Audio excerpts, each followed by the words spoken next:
ঠিকই ধরেছো মা। কাজলের নামে আর কি কি অ্যালিগেশনস আসছে কাল সারা রাত্রির ধরে মেম সাহেবের পদসেবা করার পরও সেটা তো আমার জানার দরকার। আফটার অল আমি ওর হাজবেন্ড। নীল নীল নির্লজ্জতার একটা সীমা থাকে, তুমি সেই সীমাটাকেও ছাড়িয়ে যাচ্ছ দিন দিন। আমার তো মনে হয় না আমি কিছু আনজাস্টিফাইড কথা বলছি। দাদু ভাই তুমি বলো, আমি কি এখানে থাকতে পারি? তোমার না থাকার তো আমি কোনো কারণ দেখতে পাচ্ছি না।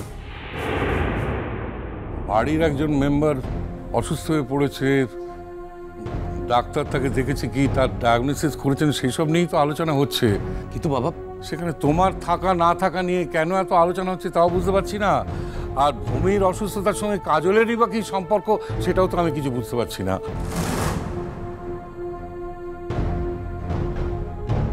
থ্যাঙ্কস দাদু ভাই। সেই তো ডাক্তারি বা কি করে কাজলকে চিনলো যে সে তার কথা কইবে? এবার দয়া করে আমাকে একটু কথা বলতে দেবেন? হ্যাঁ আপনি বলুন। ডাক্তার বলেছে ওর ফিজিক্যাল কোনো সমস্যা নেই, সিভিয়ার মেন্টাল স্ট্রেস থেকে ওর পেটে ব্যথাটা হয়েছে।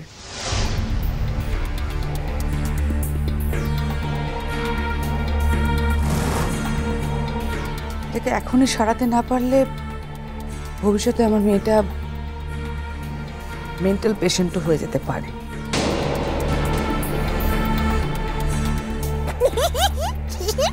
Tremendous mental pressure as per doctor. আমরা লেম্যান, এসব বোঝার কথা তো আমাদের নয়। আন্টি এবার আপনি প্লিজ বলুন যে কি থেকে কি হয়েছে। না মানে আমি একা জানলেই তো হবে না, বাড়ির সব লোককেই জানতে হবে।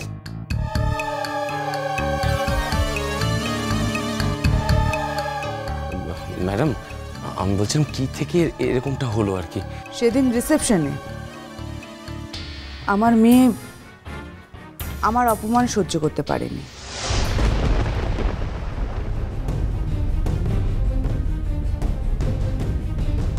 আপনি যদি সেদিন ওই প্রসঙ্গটা না তুলতেন তাহলে তো ঘটনাটা এত দূর এগোতেই না। আর এ কথাও তো সত্যি বাপু যে কাজলও তো আমাদের আগে ভাগে কোনো কিচ্ছুটি জানায়নি। কি বলতো, ও তো ডাহা মিথ্যে কথা বলেছে।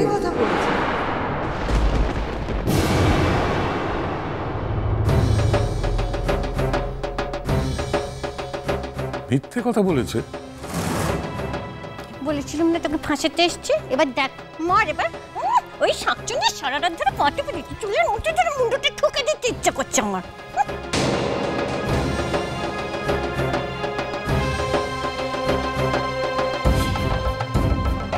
আপনি বলুন তো কোনটা ডাহা মিথ্যে কথা? আপনি কাজলের মাসি নন? আমাকে দেখে বা আমার পরিবারের সাথে কথাবার্তা বলে আপনার কি মনে হয় আমার এই লেভেলের কোনো আত্মীয় থাকতে পারে?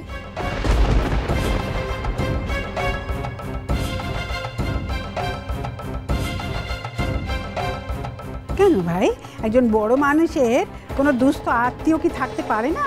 এটা কি দোষের নাকি গো? ঠিক বলেছো মা। ঠাম্মা এটাই যদি সত্যি হবে তাহলে কি মা আমাকে আগে বলতো না? আমার বাপি জানতো না? বল।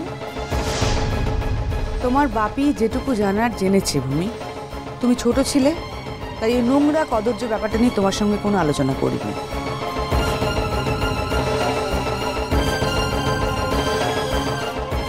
নোংরা কদর্য কথা মানে? কথাটা কি? উফ, আরো যে কত কি শুনতে হবে কে জানে বাবা।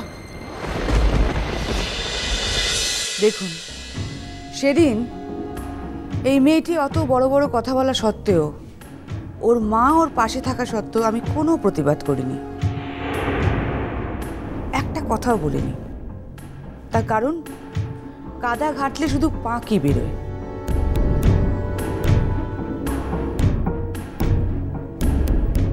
আমি সেটা করিনি, আমার শিক্ষা আমার রুচিবোধ সেটা করতে অ্যালাউ করে না।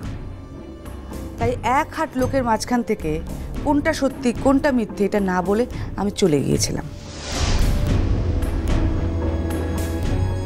আজও আসতাম না আপনাদের কিছু বলতে, যদি না আমার মেয়েটা এরকম একটা ট্রমায় ভুগতো। ন্যাচারালি ও তোর মাকে এরকম দেখেনি কোনোদিনও, ওর কাছে ওর মাই আইডল।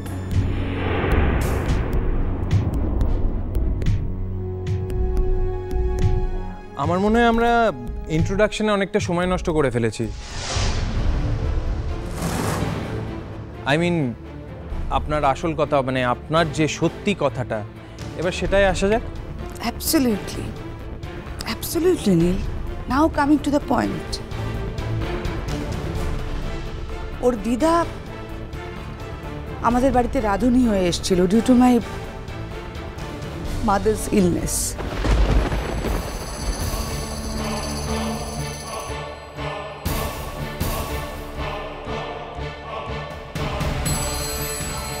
যদিও কিছুদিন পর মা মারা যায়, মা হার্ট ফেল করে মারা যায়নি। হার্ট ফেল করেছিল না খুন করা হয়েছিল সেটা আমরা এখনো জানি না।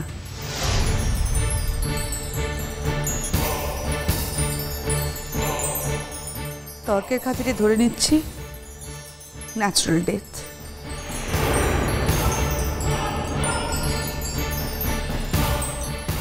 কিন্তু তার কিছুদিন পর ওর দিদার ক্লাসের কিছু লোকজন নিয়ে আমাদের বাড়িতে চড়া হয়, এসে আমার বাবাকে ফিজিক্যাল অ্যাসল্ট করে।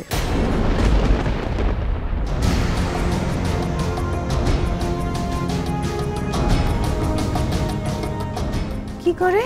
মারধর করে? কেন গা, কেন? বলে আমার বাবার সন্তান নাকি তার গর্ভে।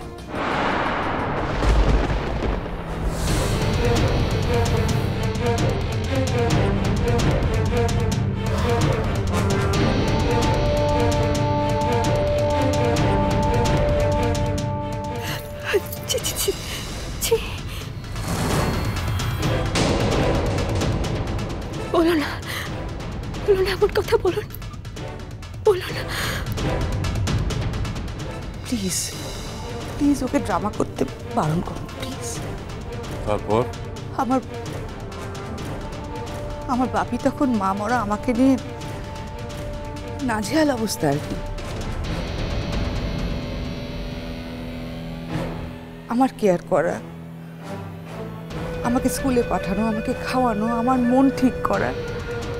বাপি এমনিতেই খুবই আপসেট হয়ে পড়েছিলেন। বাপির সঙ্গে মায়ের রিলেশনটাই, বাপি মার এই চলে যাওয়াটা অ্যাকসেপ্টই করতে পারিনি।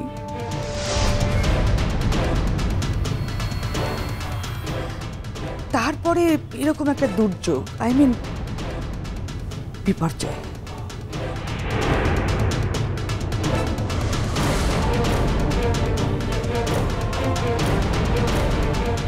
সেই জন্যই আমি যখন জানতে পেরেছিলাম আপনাদের বলেছিলাম, ডিটেল কিছু বলিনি, ইঙ্গিত দিয়েছিলাম। তারপর আপনার বাবা? আমার বাবাকে ওকে বিয়ে করতে বাধ্য করে।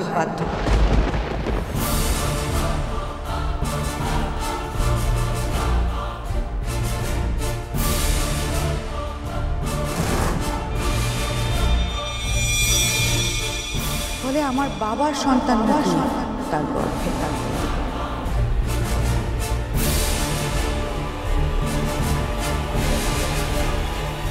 আমার বাবাকে ওকে বিয়ে করতে বাধ্য করে। মেনে নিলাম আপনার কথাই ঠিক আন্টি। তাহলে বলতে পারেন আন্টি, এর মধ্যে কাজলের দোষটা কোথায়? আমি কারো দোষ গুণ বিচার করতে এখানে আসিনি নীল। ভ্যালু জাজমেন্ট করার আমি কেউ নই। কিন্তু যা সত্যি সেটুকু জানার পর তোমার যদি মনে হয় ইটস ফাইন, ইটস ফাইন। সত্যি হলো এই যে ও আমার কেউ নয়, আমি ওর কেউ নই। That's it. এবে মুখ গোটে কথা বলতে চাই।